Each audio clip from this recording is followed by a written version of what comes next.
So the UK has passed the Online Safety Act.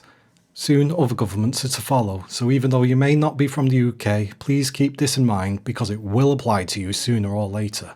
As for UK citizens, please send this video to your local MP when the petition to repeal the Act has finished its time period and it gets talked about in Parliament, so we can actually have a change that I think works alongside your own summarisation of what I'm laying forth. Or feel free to make your own video that is better than this one. So, the way it's happening is through third-party verification systems which propose a few problems. Trusting said third parties that they aren't set up purely for the purposes of identity theft by doing their job but at the same time selling or keeping people's IDs for themselves. Nothing is unhackable, so eventually these IDs will leak and be sold on the black market. If the government itself can't be unhackable, nor Oracle, nor Apple, nor Google, nor any big tech company, then what hope do these third parties have? It's not just a privacy nightmare, it's a nightmare for security when these leaks and hacks do eventually happen and you become the victim of identity theft.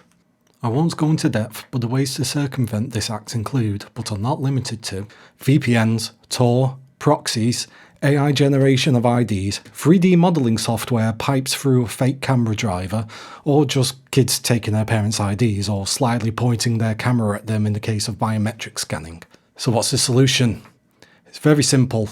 We just force the ISPs and mobile data providers to change their firmware and make it mandatory include a whitelist instead of a blacklist. Currently, you can only do a blacklist, which you type in a website and you can't access that website. But this won't stop VPNs, as new ones are always popping up. And no doubt now there'll be bad actors making ones with the explicit purpose to farm data, steal IDs and so on, that are used by children and adults alike.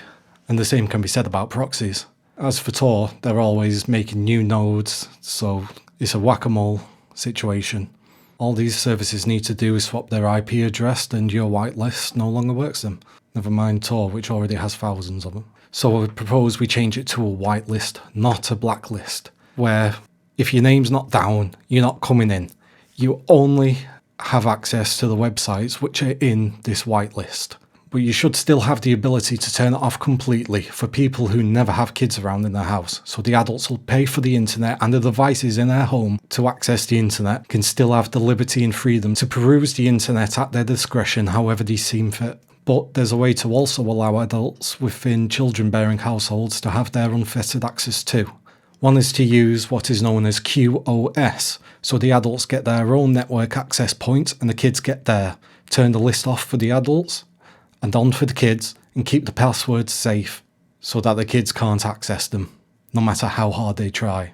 And the ability to turn the whitelist feature off for specific devices is simply by putting a static IP on your device so it always has the same IP address, and then pairing that with the MAC address of the device.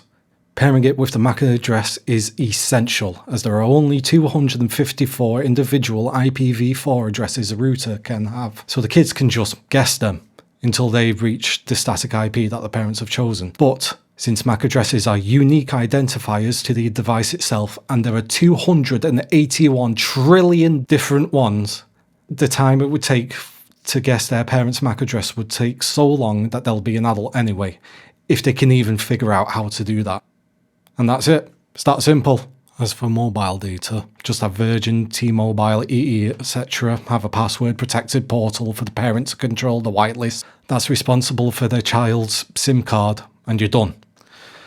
Thank you for your time. Please like and comment for the YouTube algorithm to get this more exposure and to spread this method out, because honestly, to me it seems foolproof and like there's no other option for us to keep our sovereignty of the internet and to keep children safe without having to pander to neglectful parents who just throw a device at their kid and say, here you go on the internet.